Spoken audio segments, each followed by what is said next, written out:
أعوذ بالله من الشيطان الرجيم. بسم الله الرحمن الرحيم.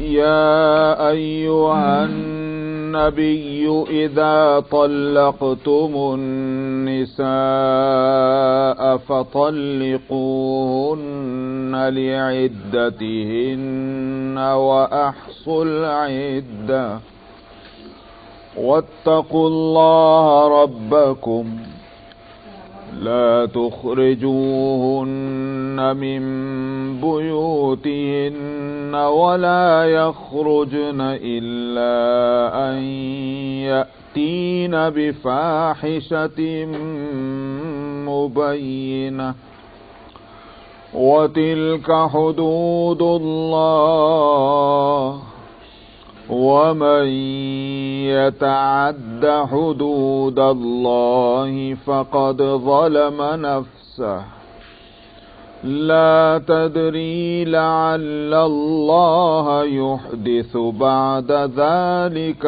أمرا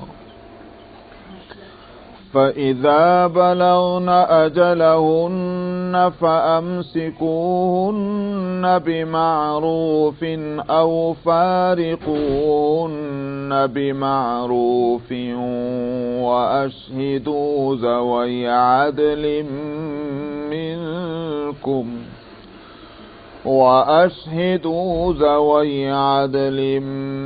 منكم وأقيموا الشهادة لله ذلكم يوعظ به من كان يؤمن بالله واليوم الآخر ومن يتق الله يجعل له مخرجا ويرزقه من حيث لا يحتسب ومن يتوكل على الله فهو حسبه إن الله بالغ أمره قد جعل الله لكل شيء قدرا واللائي يئسن من المحيض من نسائكم إن ارتبتم فعدتهن 3 أشهر واللائي لم يحضن وأولاة الأحمال أجلهن أن يضعن حملهن ومن يتق الله يجعل له من أمره يسرا ذلك أمر الله أنزله إليكم ومن يتق الله يكفر عنه سيئاته ويعظم له أجرا أسكنوهن من حيث سكنتم من وجدكم ولا تضاروهن لتضيقوا عليهن وإن كن أولات حمل فأنفقوا عليهن حتى يضعن حملهن فإن أرضعن لكم فآتوهن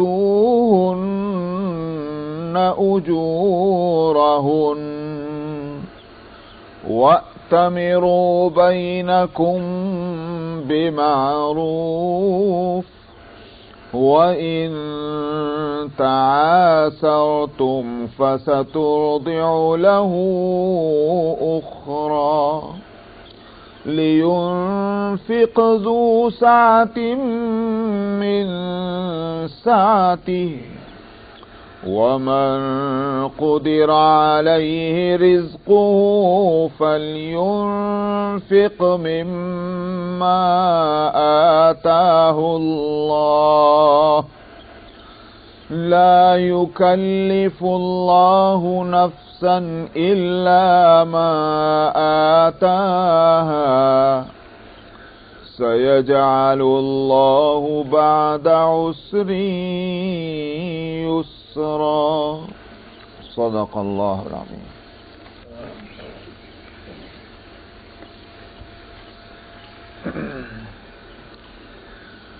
سورہ کا نام الطلاق ہے، اور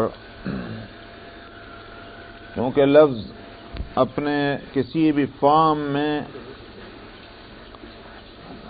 پہلی آیت کے اندر آ گیا طلقتم النساء، اس سے بھی اور پھر اس لیے بھی کہ اس میں مضمون طلاق ہے، اس واسطے سورت کا نام سورۃ الطلاق ہوا۔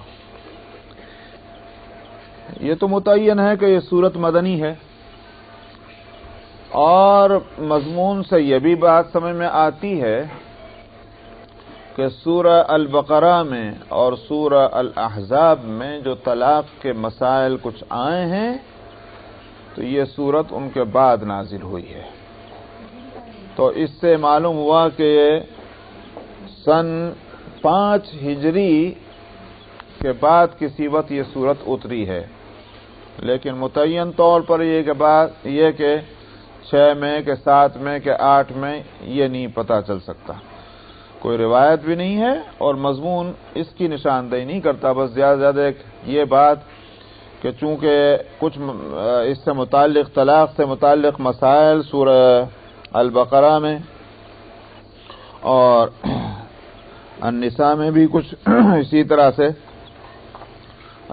سورہ الاحزاب میں، لیکن کچھ چیزیں وضاحت طلب تھیں، ان کی وضاحت یہاں آ گئی ہے۔ ابن عباس رضی اللہ عنہما اس سورت کو، چونکہ یہ عورتوں سے متعلق ہے، طلاق اور نکاح کا مسئلہ کس سے متعلق ہوگا؟ ظاہر ہے کہ عورت اس میں انوالو ہوگی، اس واسطے ابن عباس رضی اللہ عنہما اس سورت کو سورۃ النساء الصغریٰ بھی کہا کرتے ہیں، کہ یہ جو ہے، اور جیسے سورہ نساء جو ہے 4 سپارے میں ہے، وہ تو لمبی سورہ ہے، اس میں عورتوں کے حقوق اور آداب معاشرے میں، سوسائٹی میں، وہ اس میں ذکر کیے گئے ہیں، تو وہ پوری کی پوری سورت اگرچہ اور مضامین بھی ہیں، لیکن یہ کہ عورتوں کے یوں کہیے کہ ان کے مقام اور پوزیشن کا لحاظ کرتے ہوئے شریعت نے بڑا لحاظ کیا ہے، اس لیے پوری سورۃ النساء کہلاتی ہے، تو ابن عباس تو اس سورت کو بھی سورۃ النساء الصغریٰ فرمایا کرتے تھے۔ سورہ البقرہ میں مثلا مسئلہ آیا الطلاق مرتان فامساکم بمعروف او تسریح باحسان، طلاق جو ہے وہ 2 دفعہ ہے، یعنی مطلب 1 دفعہ دو، زیادہ سے زیادہ 2 دفعہ دے لو، تو 2 دفعہ تک بھی دینے کے بعد اس میں مسئلہ یہ بتلایا گیا کہ بھئی ابھی بھی اختیار ہے، چاہے تو روک لو، اور اگر اس میں اس بات کا یقین ہو کہ دونوں کے تعلقات اور معاملات خوشگواری کے ساتھ گزریں گے تو پھر روک لو عدت ختم ہونے سے پہلے، اور اگر دیکھا کہ نہیں بھائی عدت ختم ہونے سے پہلے روک کے دیکھ لیا لیکن یہ کہ معاملات میں جو بگاڑ ہے وہ صحیح نہیں ہو پا رہا ہے، تو فَإِن طَلَّقَهَا، پھر اگر طلاق دے دی تیسری دفعہ، فَلَا تَحِلُّ لَهُ مِن بَعْدُ حَتَّى تَنكِحَ زَوْجًا غَيْرَهُ، پھر وہ حلال نہیں ہو سکتی اسی شوہر کے لیے جب تک کہ یہ عدت کر لینے کے بعد کسی دوسرے شوہر سے، کسی دوسرے مرد سے نکاح نہ کر لے، وہ تعلقات قائم کرنے کے بعد پھر چاہے مر جائے، پھر چاہے طلاق دے دے، اس کی عدت پوری کر کے پھر پہلے شوہر سے اگر چاہیں تو دونوں کی آپس کی رضامندی سے نکاح ہو سکتا ہے۔ یہ حکم وہاں بتلایا گیا تھا۔ پہلی بات تو یہ ہے کہ اصل میں اللہ اور اس کے رسول کا منشا اس شادی بیاہ کے سلسلے میں ہے کیا؟ کیا یہ دو افراد کا ایک ایگریمنٹ ہے؟ جیسے کوئی آپ بزنس کرتے ہیں، بیوپار کرتے ہیں، کوئی آپ پراپرٹی لیز پر دیتے ہیں، یا ایک آپس میں ایک معاہدہ کر لیتے ہیں بھائی مل جل کر رہیں گے، یہ اس طرح کی چیز ہے؟ کیونکہ اگر اس طرح اس کو مان لیا جائے تو مثلا اگر ہم ایک ایگریمنٹ کر لیتے ہیں کہ بھائی اس ٹیبل کے اوپر ہم لوگ جو ہیں اپنی درس تفسیر کیا کریں گے، ہم نے ایگریمنٹ کر لیے فاؤنڈیشن سے کہ بھائی یہ ٹیبل جو ہے ہم آپس میں ایگریمنٹ کر لیتے ہیں تفسیر اسی پر ہوگی، لیکن ظاہر ہے اس کا مطلب یہ ہوا کہ جب چاہے تو فاؤنڈیشن کہہ دے کہ نہیں بھائی بس اب آپ سے کوئی اور ٹیبل لے آئیے، اور ہم بھی کہہ سکتے ہیں آپ سے ہم دوسری ٹیبل لے کر آ رہے ہیں، کیا نقصان ہے؟ کوئی برائی اس میں؟ کیونکہ ایک ایگریمنٹ ہے۔ ہاں ایگریمنٹ جو کر لینے کے بعد دھوکہ نہ مت دو، آپس کی رضامندی سے کیا گیا، آپس کی رضامندی سے ختم کر لو۔ کوئی چیز آپ نے خریدی ہے، خریدنے کے ساتھ آپ نے گھر لا کر دیکھا نہیں بھائی یہ تو جو ہے جو میرا مقصد تھا وہ اس کے مطابق نہیں، لو لے جا کر دکان والے کو واپس کر دو۔ کسی معاشرے اور سوسائٹی میں اس کو برا نہیں سمجھتے۔ تو آیا یہ ایک خرید و فروخت ہے؟ کوئی آپس کا ایگریمنٹ ہے؟ کوئی لیز پر لی جانے والی کوئی چیز ہے؟ آخر ہے کیا اس کی حیثیت؟ تو شریعت نے یہ درجہ اس کو نہیں دیا، بلکہ شریعت نے اس کے درجے کو اور اوپر بڑھایا ہے۔ معاملات میں ہے، عقود میں ہے یہ، لیکن یہ صرف ایک قرض کا لین دین اور لیز لینا اور خرید و فروخت کرنا نہیں، بلکہ اس سے اوپر اس کا درجہ جو ہے وہ عبادت کا ہے۔ اسی واسطے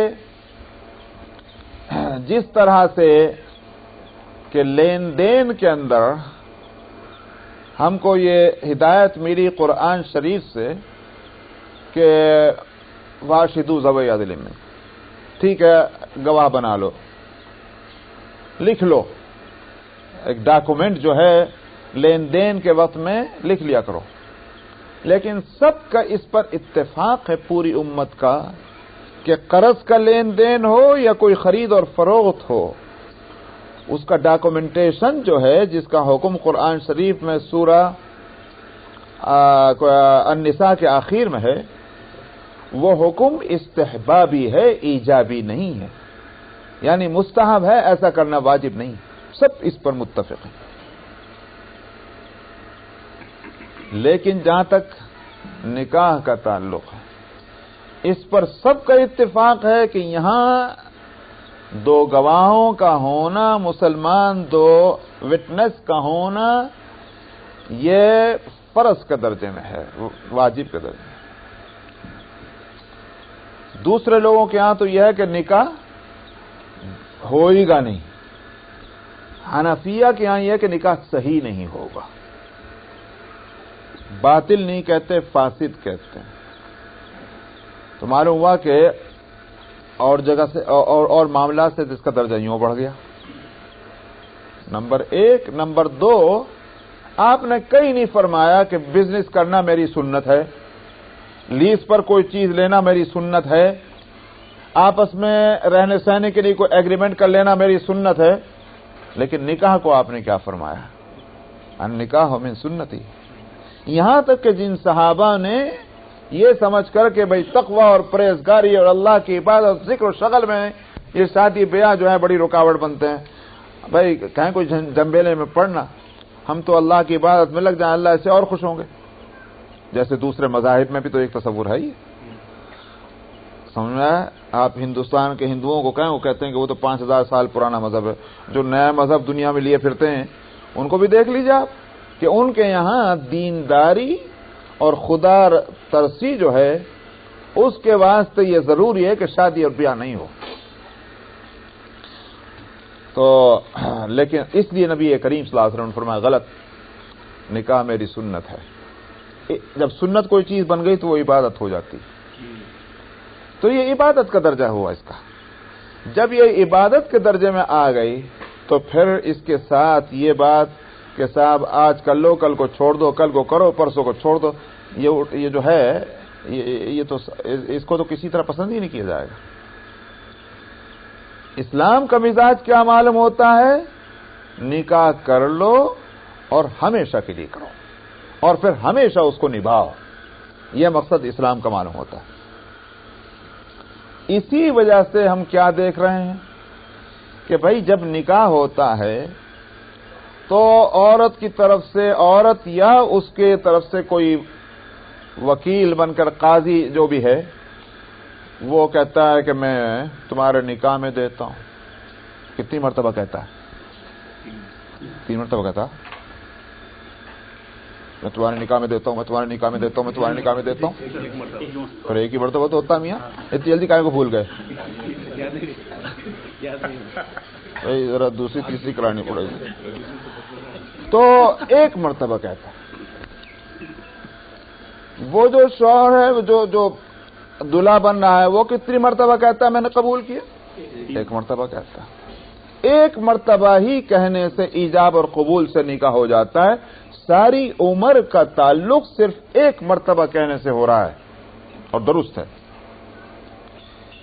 تو اگر اس تعلق کو ختم کرنا ہوتا، اس وقت بھی کافی تھا کہ 1 مرتبہ کہہ دیتے جاؤ بھائی طلاق، چھٹی ہو گئی، اور بولنے کے بعد اب کوئی اس کی تلافی کی صورت نہیں۔ جیسے نکاح میں کہ 1 مرتبہ ایجاب اور قبول ہو گیا بس، چاہے دل کی خوشی سے کیا ہو اور چاہے جناب تکلفاً فرمایا ہو، کسی بھی وجہ سے، لیکن وہ ہو گیا۔ اسی طرح 1 مرتبہ کا لفظ طلاق منہ سے نکال دینا جو ہے وہ ہمیشہ کے لیے ختم کر دیتا۔ لیکن اسلام نے کیا رکھا؟ چونکہ نکاح پسند ہے، طلاق پسند نہیں ہے، اس لیے وہاں رکھا تھا کہ بھائی ہو سکتا ہے کہ بھائی غصے میں، نادانی میں، جذبات میں، ایموشن میں آ کر یہ کہہ رہا ہو، بعد میں پچھتا ہے، تو لہذا ایک ہی مرتبہ کہنے پر چھٹی مت کرو، تو گنجائش دو اس کو، شاید عقل آ جائے، سمجھ آ جائے۔ پھر اس کے لیے بھی 1 ہفتہ نہیں، 2 ہفتہ نہیں، 3 پیریڈ رکھے گئے۔ اگر وہ پریگننٹ ہے تو ڈلیوری تک، چاہے وہ پورے 9 مہینے کیوں نہ پڑ رہے ہو طلاق کے بعد، وہ پوری جو ہے وہ اس کا ٹائم ہے ایک طرح کی مہلت کا، کہ اگر دونوں کو سمجھ آ جائے اور تو اس میں آپس میں رجوع کر سکتے ہیں، کچھ نہیں، نہ نکاح کی ضرورت ہے نہ کچھ ہے، ہم اس نکاح کو برقرار مانیں گے۔ نہیں صاحب کیا ہے، معلوم ہوا کہ عدت ختم ہونے سے پہلے لوٹا لیا تھا، لیکن پھر کیا ہوا، پھر جناب وہ لڑائی جھگڑا آپس میں ہو گیا کسی وقت، پھر جناب وہ ایک دم طلاق دے دی، 1 مرتبہ پھر کہہ دیا۔ شریعت کہتی ہے غلط کیا مگر بہرحال بندے ہیں، خطا ہو جاتی ہے، چلو 1 موقع اور دو ان کو۔ پھر وہ اتنی لمبی مدت مل رہی، چاہے وہ اگر پیریڈ ہو اور چاہے وہ پریگننسی ہو، کے ساتھ 3 پیریڈ ہو اور یا 1 پریگننسی جو ہے ڈلیوری تک، پھر موقع دیا جا رہا ہے۔ عدت ختم ہونے سے پہلے لوٹا لیا، اگر نکاح کی بھی ضرورت نہیں، چلو پھر مل جاؤ، لیکن پھر 30 مرتبہ پھر ویسی حرکت ہو رہی، اب کہاں تک لے کے چلنا میاں؟ لہذا اب یہ ہو گیا کہ اب تو عدت پوری ہونی ہی ہے، اور عدت کے درمیان بھی لوٹا نہیں سکتے، اب تو جب ہوگا تو اب کسی اور ہی سے جا کر ان کا تعلق قائم ہوگا عدت کے بعد۔ پہلی عدتیں انتظار کے واسطے ہیں، کچھ سمجھ آ رہی بات میں؟ پہلی 2 عدتیں جو 2 موقع آئے وہ انتظار کے لیے ہیں، کیا انتظار؟ شاید دونوں میں مصالحت ہو جائے۔ یہ تیسری عدت استبراء رحم کے واسطے ہے۔ کیا مطلب ہے؟ اب واضح ہو جائے کہ رحم جو ہے وہ خالی ہے، اس میں اس شوہر کا بچہ نہیں ہے، تاکہ دوسرے سے جب نکاح ہو سکے، یہ اس واسطے یہ عدت۔ یہ 3 موقع دیے ہیں، اس 3 موقع دینے سے کیا سمجھ میں آئی بات؟ اسلام کو، اللہ کو، اس کے رسول کو نکاح پسند ہے، طلاق پسند نہیں ہے۔ سمجھ میں آیا؟ ایک یوں کہیے کہ ٹائم بینگ جو ہے مہینہ 2 مہینے کے لیے یہ عارضی طور پر نکاح کرنا مقصود نہیں ہے، بلکہ ہمیشہ کے لیے اس تعلق کو اسلام قائم کرنا چاہتا ہے۔ اسی سے یہ بات معلوم ہوئی کہ متع اسلام میں ہے نہیں۔ متع کا مطلب کیا تھا کہ بھائی وہی ایگریمنٹ کہ صاحب 2 مل کر کے آپس میں کچھ دن کے واسطے جو ہیں وہ طے کر لیں کہ بھائی ہم دونوں مل جل کر رہیں گے میاں۔ اور طرفہ تماشا یہ ہے کہ صاحب متع کے جائز کہنے والے کوئی حق نہیں مانتے اس عورت کا شوہر کے اوپر، کچھ نہیں، بس دونوں نے مزے لوٹنے کے واسطے ایگریمنٹ کیا ہے، ساتھ 2-3 ساتھ مل کے رہیں گے۔ یہ کیا بات ہو گئی؟ متع اسی واسطے اسلام، کیونکہ دیکھیے آپ کانسیپٹ جو ہے اسلام کا، اس سے متع جو ہے اس کا وہ میچ نہیں کرتا ہے، اس لیے بھی متع جو ہے اسلام میں نہیں رہا۔ وہ جو ہوا تھا کسی بھی مصلحت، کسی بھی ضرورت تھی، لیکن یہ کہ حضرت علی رضی اللہ عنہ ہی کی روایت تمام کتابوں میں آتی ہے، اوروں کی بھی ہے لیکن حضرت علی رضی اللہ عنہ کی ہے کہ جو ہے غزوہ خیبر تک تھا، اور غزوہ خیبر میں آپ نے متع کو حرام قرار دیا، اور اسی طرح پالتو گدھوں کے گوشت کو آپ نے حرام قرار دیا۔ یہ حضرت علی رضی اللہ عنہ کی روایت ہے۔ تو متع جو ہے وہ اس کا جو کانسیپٹ ہے نکاح کے کانسیپٹ سے میچ نہیں کرتا، اور نکاح میں جو ہے اسلام کا مزاج میں نے جیسے عرض کیا۔ اچھا صاحب، اب اس صورت میں پہلی بات تو یہ ہوئی کہ جب 2 عدتیں جو ہیں، بلکہ 3 عدتیں، ان عدتوں کے دوران یہ عورت ابھی آزاد نہیں ہوئی ہے کہ وہ کسی مرد سے شادی کر لے۔ وہ سمجھ آ رہی بات نہیں آئی؟ جو عدت ہے، جو پیریڈ، جو ٹائم رکھا گیا ہے، چاہے وہ 3 پیریڈ کا ہو طلاق کے بعد یا پریگننسی کا ہو، یہ رکی ہوئی ہے، اس درمیان کسی دوسرے شخص سے شادی نہیں کر سکتی۔ کیوں نہیں کر سکتی؟ اس لیے کہ اس کا نکاح ایک شخص سے ہوا تھا۔ بات سمجھ میں آئی؟ اسی لیے اس عدت کا کے اخراجات کا ذمہ دار بھی وہی شخص ہے۔ اس پوری عدت کا خرچ، اس کے کھانے کا، پینے کا، رہنے کا، سہنے کا، سب اس کے ذمہ ہے، شوہر کے ذمہ ہے۔ یہ ایک مسئلہ تھا جس کو واضح کرنا تھا۔ کون دے گا خرچہ؟ اس صورت میں آیا اور جگہ نہیں آیا تھا۔ یہ تو فرمایا کہ اگر تم نے فعدتہن ثلاثۃ اشہر، یہ تو آیا ثلاثۃ قروء۔ یہ بھی آیا کہ جو پریگننٹ ہیں ان کی جو ہے وہ ڈیلیوری تک عدت ہے، یہ بھی آ گیا۔ لیکن سوالی خرچہ کون دے گا؟ نمبر 1۔ نمبر 2 یہ کسی عورت کو پیریڈ آتے ہی نہیں، یا پیریڈ آتے تھے رک گئے، تو اس کی عدت کا کیا بنے گا؟ یہ تھے وہ کچھ سوالات، اس صورت میں ان کے جوابات دیے گئے۔ رہ گیا مسئلہ یہ کہ بھئی جو آج کل جو لوگ بس رکتی نہیں گاڑی جب تک کہ 3 مرتبہ نہیں لفظ طلاق کہہ لیں، اور 3 مرتبہ کہنے کے بعد اب جاتے ہیں مولوی صاحب کے بعد، مولوی صاحب ہم نے یہ بھی تو سن رکھا، مولوی صاحب ہم نے یہ بھی دیکھا ہوا ہے، حدیث میں یہ بھی تو آیا ہے۔ اوہو، آج ہی حدیثیں معلوم ہوئی ہیں؟ جس وقت طلاق دینے کے جا رہے تھے اس وقت نہیں حدیث معلوم تھی؟ اب آئی، خوب سن لیجئے۔ مجھے خیال نہیں تھا کہ یہاں جو ہے وہ آج یہ مسئلہ آ رہا ہے، میں نے مسلم شریف میں اٹھا کے لے آتا۔ مسلم شریف کے اندر یہ حدیث موجود ہے ابن عباس رضی اللہ عنہما کی کہ کان الطلاق فی عہد النبی صلی اللہ علیہ وسلم وفی سنتین من خلافت ابی بکر وفی خلافت ابی بکر وسنتین من خلافت عمر واحدہ فقال عمر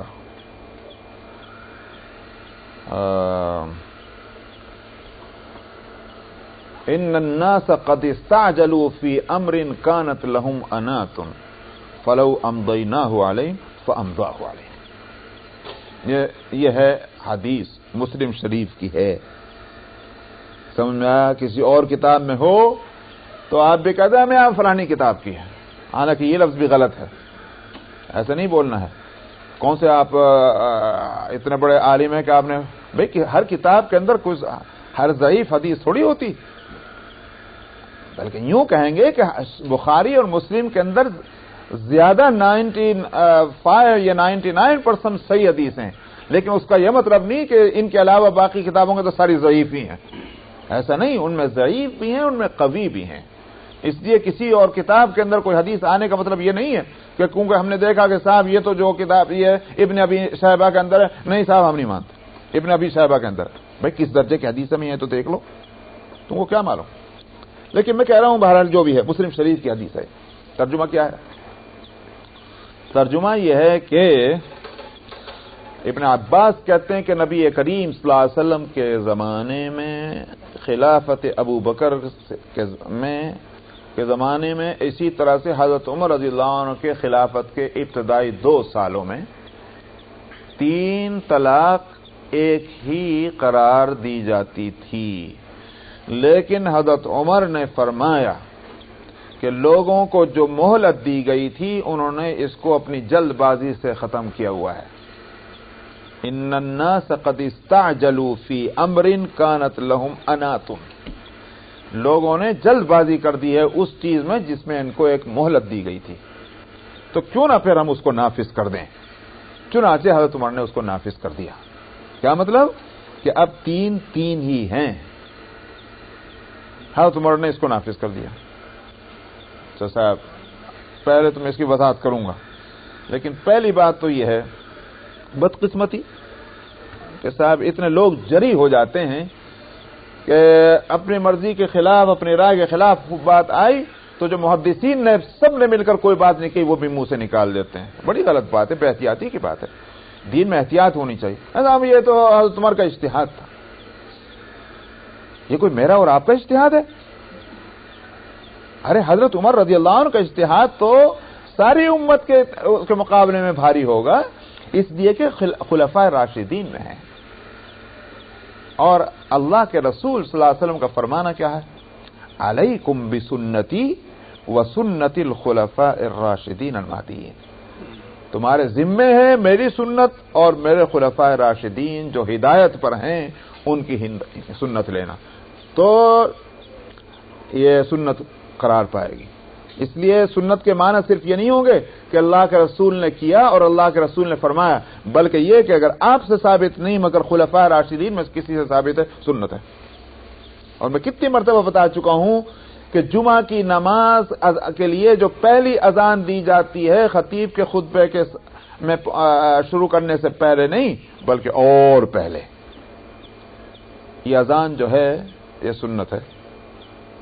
سب کے نزدیک سنت ہے، تمام فقہا کے نزدیک سنت ہے. لیکن یہ اذان تو رسول اللہ کے زمانے میں صلی اللہ علیہ وسلم نہیں تھی، صرف وہ اذان تھی جو خطیب کے منبر پر پہنچنے کے بعد ہوتی ہے، صرف وہ اذان تھی. یہ اذان کب آئی؟ حضرت عثمان کے زمانے میں. حضرت عثمان نے اس کا حکم دیا اور پوری امت آج اس اذان کو سنت کہہ رہی ہے. کچھ سمجھ میں آتا ہے سنت کا مطلب؟ تو حضرت عمر ایک فیصلہ دے رہے ہیں. یہ اگر ایک تو یہ، دوسری بات یہ کہ اگر یہ ہوتا کہ حضرت عمر نے ایک بات کہی مگر صحابہ نے قبول نہیں کیا تو بھی ایک بات تھی کہ حضرت عمر نے اجتہاد کیا مگر میجارٹی صحابہ کی جو تھی انہوں نے رد کر دیا.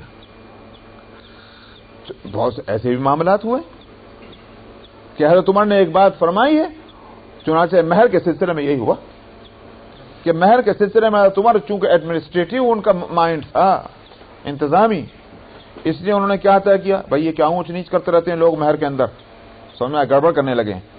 کوئی جو ہے وہ تو 10 درہم کر دیتا ہے تو کوئی جو ہے وہ 10,000 درہم کرنے جا رہا ہے. یہ کیا کھیل ہو رہا ہے؟ تو حضرت عمر کا مزاج انتظامی تھا. انہوں نے کہا کہ نہیں اس کو بیلنس کیا جانا چاہیے. لہذا حضرت عمر نے ایک رقم مقرر کر دی کہ بھائی مہر جو ہے بس اتنا ہوا کرے گا، مناسب، غریب کو بھی پریشانی نہیں اور امیر بھی جو ہے وہ دے ہی دے گا.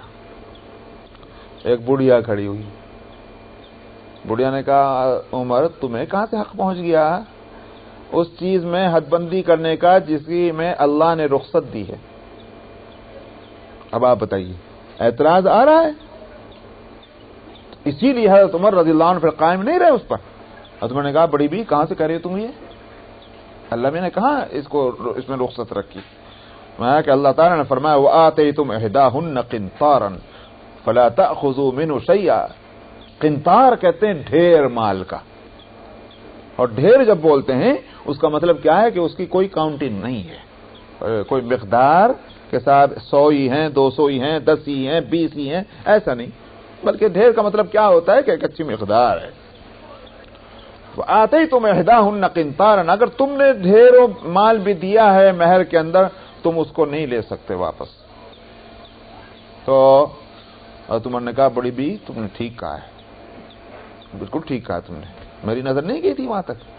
تو تمہارے اجتہاد کر رہے ہیں اور دوسرے نہیں مان رہے، بات ختم ہو گئی. آج کوئی نہیں کہہ سکتا کہ تمہارے تو کھڑے ہوئے تھے نا لہذا آج سنت ہے مہر کا مقرر کرنا، نہیں.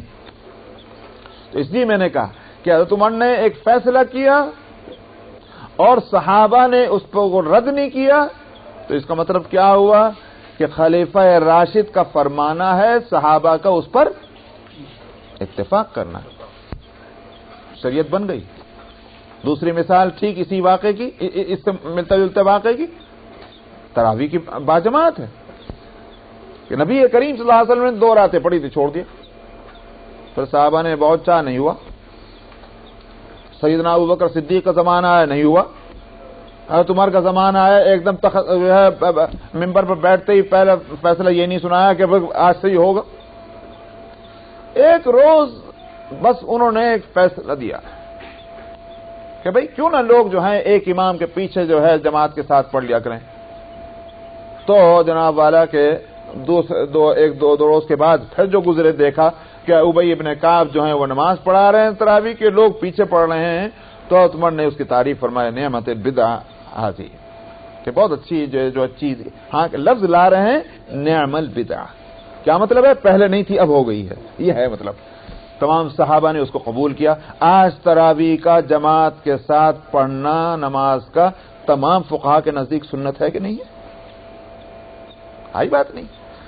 ٹھیک اسی طرح سے یہاں ہم کیسے کہہ کر کے اپنا مطلب نکالنا چاہیں کہ حضرت عمر کا جو ہے اجتہاد تھا. اب آئیے کہ حضرت عمر کیا کہہ رہے ہیں. بات یہ ہے کہ ایک واقعہ ہوا ہے نبی کریم صلی اللہ علیہ وسلم کے عہد میں طلق ابن زید کا. طلق ابن علی، طلق ابن زید ہی ہیں، اور طلق ہے بس، آگے وہ مجھے ذہن میں میرے زید ہیں، طلق ابن زید یا طلق ابن، طلق تو ہیں. طلق کا واقعہ یہ ہے کہ انہوں نے اپنی بیوی کو طلاق دی اور ایک سے زیادہ مرتبہ انہوں نے طلاق کا لفظ ایک ہی وقت میں استعمال کیا. نبی کریم صلی اللہ علیہ وسلم تک یہ معاملہ پہنچا تو آپ نے فرمایا کہ اللہم اردت الا واحدہ، کیا بخدا تو نے ایک ہی کی نیت کی تھی؟ آپ سمجھ رہے ہیں نیت کا لفظ کیا معنی ہوں گے؟ نیت کچھ بھی نہ ہونا نہیں فرما رہے ہیں، نیت ہونا فرما رہے ہیں. توجہ سن رہے ہیں آپ لوگ. ایک تو یہ نیت کچھ تھی ہی نہیں، 3 مرتبہ بولا ہے صاحب. ایک یہ کہ نیت کیا ہے. تو آپ نے پوچھا ما اردت اللہم اردت الا واحدہ، کیا بخدا تو نے ایک سے زیادہ کی نیت نہیں کی تھی؟ تو طلق کہتے ہیں کہ واللہ ما اردت الا واحدہ، بخدا یا رسول اللہ میں نے ایک سے زیادہ کی نیت نہیں تھی. تو آپ نے اس کو فرمایا کہ ٹھیک ہے جاؤ رجوع کر سکتے ہو. معنی کیا ہوئے کہ تمہارا یہ ایک سے زیادہ بولنا صرف تاکید کے واسطے ہے. جیسے ایک بات کو آپ تاکید کے لیے ایک سے زیادہ مرتبہ بولیں. دیکھیے صاحب آپ کو یہاں آنا ہوگا حضرت، کیا مطلب 2 مرتبہ آنا ہوگا تاکید کے واسطے. تو صحابی ہیں، رسول کا دربار ہے، وہاں جھوٹ کا کوئی سوال پیدا نہیں ہوتا. رسول نے پوچھ لیا، صحابی نے جواب دے دیا قسم کھا کر. آج آپ یہ فیصلہ دے رہے ہیں. تو اس زمانے میں یہ صورت تھی. حضرت عمر کیا فرما رہے ہیں؟ حضرت عمر کہہ رہے ہیں اللہ میاں نے جس چیز کی مہلت دی تھی اب لوگوں نے اس سے جلد بازی سے کام لے. کیا مطلب؟ اب بغیر نیت کے بھی 3 مرتبہ بولے جا رہے ہیں. یہ ہے عمر فرما رہے ہیں اللہ نے جو مہلت دی تھی انہوں نے خود ہی ختم کر دیا لوگوں نے. لہذا اب 3 تو 3 ہے. پھر جب تین تین ہے تو اس کو نافذ کر دو، ہے تو نے نافذ کر دیا. یہ ہے صورتحال. کتنی معقولیت ہے اس کے اندر. اس کو بدلنا نامعقول ہوگا، اس کو باقی رکھنا تو معقول بات ہے. یہ تمہر کر رہے ہیں. لہذا اس واسطے فقہا کا اس بات پر اتفاق ہے، جو لوگ فقہا کی تقلید کو نہیں مانتے وہ جانے مسلم شریف کی اس حدیث کا کیا جواب دیں گے، اس لیے کہ وہی گڑبڑ کر رہے ہیں. لیکن فقہا جو ہیں وہ کہتے ہیں کہ اس حدیث، اسی واسطے امام نووی نے کیا کہا، اس حدیث کے نیچے امام نووی جو شرح کرنے والے ہیں مسلم شریف کی، اور ہمارے علم میں مسلم شریف کی قدیم ترین شرح جو اس وقت ہم لوگوں کے پاس جس سے ہم فائدہ اٹھاتے ہیں وہ امام نووی کی ہی ہے. سمجھا؟ امام نووی معمولی آدمی تھوڑی، بڑے اونچے درجے کے ہیں امام نووی. میں نے نہیں دیکھا اس جگہ کو، دمشق میں ہے، کیونکہ میں نے وہ کتاب میں بعد میں پڑھا، تو اب اگر کسی کو جانا ہوگا تو کوشش کروں گا، یاد آ گیا تو پوچھوں گا بھائی وہ جگہ کہاں ہے. کیونکہ ابھی اس سنچری کے میں بھی ایک بڑے محدث گزرے ہیں. یہ زمانہ ہے برطانیہ کے اقتدار کا ہندوستان میں، اور کیا بولتے ہیں خلافت ترکی بھی اس وقت تک تھی. یہ اس زمانے کی بات ہے. بہت بڑے محدث گزرے ہیں، ان کا نام بھی حسن تھا شاید. وہ دمشق میں جس مدرسے میں وہ رہا کرتے تھے، اس مدرسے میں امام نووی کبھی ہوتے تھے. سمجھا؟ تو اس کے بعد وہاں ایک دمشق کے ایک اور محدث گزرے ہیں، ان کے اشعار اس میں لکھے ہوئے ہیں. کس کے لکھے ہوئے ہیں؟ اشعار ہیں، وہ میں نے کتاب میں پڑھے. اس اشعار میں ایک شعر یہ ہے کہ میں یہ چاہتا ہوں کہ اس مسجد میں اور اس جگہ کے ہر حصے پر میں نماز میں سجدہ کر لوں، تاکہ مجھے وہ جگہ نصیب ہو جائے کہ جس جگہ نووی نے سجدہ کیا تھا. یہ بہت اونچے درجے کے ہیں یہ محدث. امام نووی اس حدیث کی شرح میں وہیں کہہ رہے ہیں کہ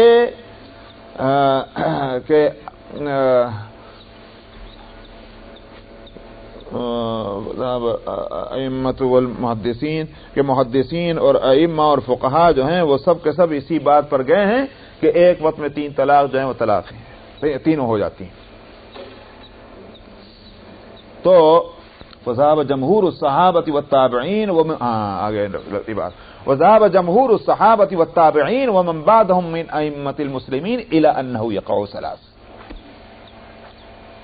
کہ جمہور صحابہ کا مطلب کیا ہوتا ہے؟ جمہور کا لفظ بولتے ہیں میجارٹی کے لیے، کہ صحابہ کی میجارٹی اور ائمہ محدثین یہ اس طرف گئے ہیں کہ 3 مرتبہ ایک وقت میں جو طلاق دیں گے وہ 3 ہی ہوگی. امام نووی کی اطلاع ہے. اس واسطے ہاں یہ بھی بتا دوں، گناہ ہے. ایک تو طلاق خود بری. نبی کریم صلی اللہ علیہ وسلم نے فرمایا ان ابغض المباحات عند اللہ الطلاق. جن چیزوں کی اجازت دی گئی ہے ان میں سب سے زیادہ ناپسندیدہ چیز اللہ کو طلاق ہے. پھر اجازت کیوں دی؟ اس واسطے اجازت دی کہ جب دو کا دل ملتا ہی نہیں، طبیعت نہیں ملتی، تو دونوں کی زندگی عذاب بن کے رہے گی. اس واسطے اجازت دی تھی، ورنہ پسند نہیں ہے. یہ ہے ابغض المباحات کا معنی. تو طلاق ناپسند ہے. اب اس پہ بھی جو اللہ نے مہلت دی، اس مہلت کو جو ہے رونڈ ڈالنا اور اس منشأ شریعت کے خلاف چلنا، ظاہر ہے کہ یہ بات کسی طرح پسند نہیں، تو گناہ کی بات ہے.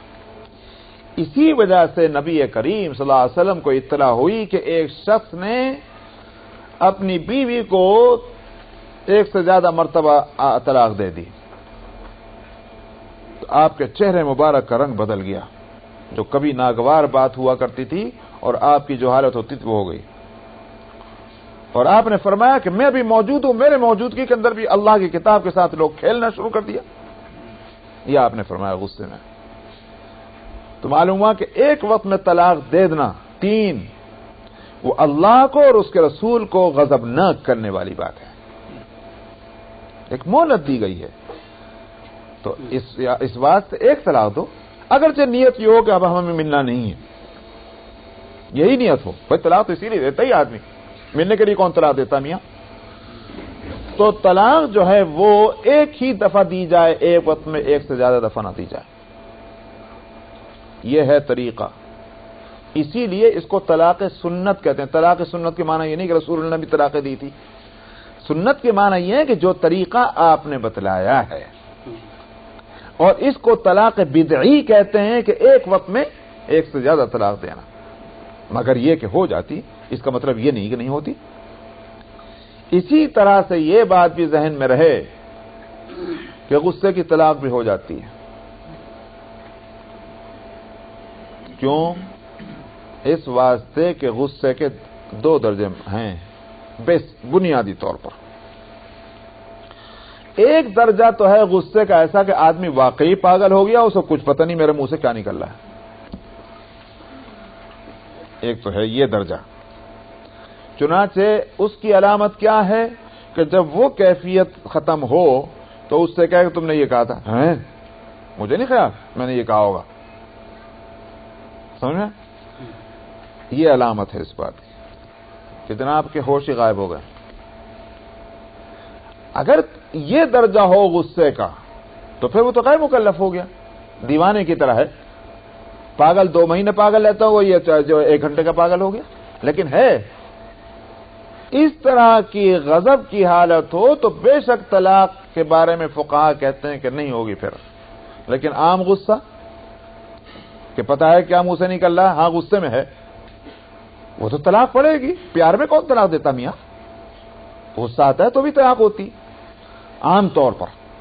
اس لیے یہ بات کہ جناب غصے میں طلاق نہیں ہوتی، بالکل علی الاطلاق ہی کہتے نا، بالکل غلط بات ہے. یہ بھی شریعت کے اس منشا کے خلاف ہے. تیسری بات یہ ہے کہ جب ناپاکی کی حالت ہو تو ناپاکی کی حالت میں بھی طلاق ہو جاتی ہے. عورت اگر جو ہے وہ اس کو پیریڈ آ رہے ہیں اس وقت بھی طلاق ہو جاتی. ہاں اس وقت طلاق دینا بھی گویا پسند نہیں ہے. یہ مسئلہ یہیں سے سورہ کو شروع کیا گیا اسی پہ. اس میں نقصان ہے عورت کا، بلکہ نقصان ہے دونوں کا. طلاق دی جانی چاہیے کب؟ اگر دینی ہے طے کر لیا گیا جب کہ عورت پیریڈ میں نہ ہو، پاک ہو. نہ صرف یہ کہ پاک ہو بلکہ اس پاکی کے زمانے میں صحبت نہ کی گئی ہو. یہ ہے وقت، کیونکہ اس میں عورت کا زیادہ نقصان نہیں ہو رہا ہے. جب وہ مسئلہ آئے گا اس وقت میں بتاؤں گا کیا مطلب نقصان نہ ہونے کا. تو بہرحال یہ ایک ہے طلاق کا وہ طریقہ جو اس کی تجویز شریعت نے کر کے ہم کو دیا ہے کہ بھئی اگر دینی ہے طلاق تو اس طرح دو. لیکن یہ کہ اگر اس طریقے کو نہ اپنایا جائے تو اس کے یہ معنی کہ طلاق ہی نہیں پڑی، یہ محول بات ہے. یہ بالکل غلط. اس کے معنی یہ ہو گئے کہ الفاظ جو ہیں منہ سے نکلے تو پھر اس کی کوئی حقیقت ہی نہ ہوئی. یہ دنیا میں اس کو نہیں تسلیم کیا جاتا، اور دین کے اور معاملات میں جو ہے یہ اس کو نہیں تسلیم کیا جاتا کہ منہ سے کوئی لفظ نکلا چلو بھائی کچھ نہیں، تو آخر اسی میں کیوں کیا جائے گا. تو شریعت نے ایک مہلت دی، وہ الگ چیز ہے، لیکن واقع ہو جانا وہ ایک الگ بات ہے. ان ساری چیزوں کو اپنے ذہن میں رکھا جانا چاہیے. لیجیے صاحب، سورج شروع بھی نہیں ہوئی صاحب. نہیں ابن عمر تو نہیں، یہ تو ابن علی ہیں.